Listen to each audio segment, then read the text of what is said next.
एक घने जंगल में एक नन्हा खरगोश चुनमुन रहता था। चुनमुन सब जानवरों में मशहूर था क्योंकि वो नहायत नेक दिल और मददगार था। वो हमेशा दूसरों की मदद करने की कोशिश में रहता, चाहे हालात कैसे भी हों।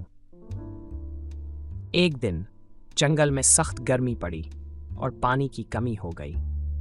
तालाब खुश्क होने लगे और सब जानवर प्यासे रहने लगे। सब जानवरों में परेशानी फैल गई। कोई नहीं जानता था कि पानी कहाँ से मिलेगा। चुनमुन ने देखा कि सब जानवर परेशान हैं, तो इसने फैसला किया कि वो पानी की तलाश में जाएगा ताकि सब की प्यास बुझ सके।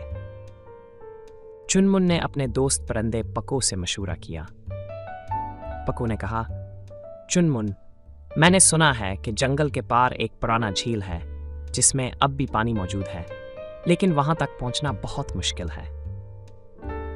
चुनमुन ने कहा, पको, मैं अपनी पूरी कोशिश करूंगा।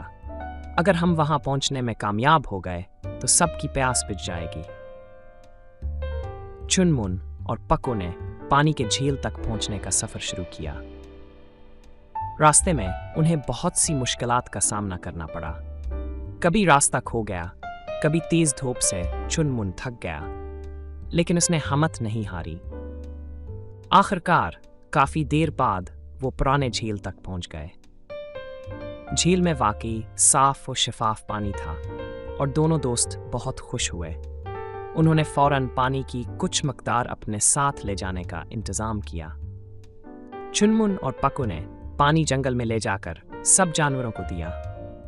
सब ने चुनमुन की हिम्मत और नेक दिली की तारीफ की।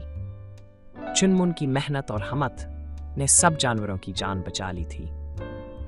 ये कहानी हमें सिखाती है कि अगर हम दिल से दूसरों की मदद करना चाहें और मुश्किलात का सामना करते हुए भी हिम्मत ना हारें, तो कामयाबी जरूर हासिल होती है।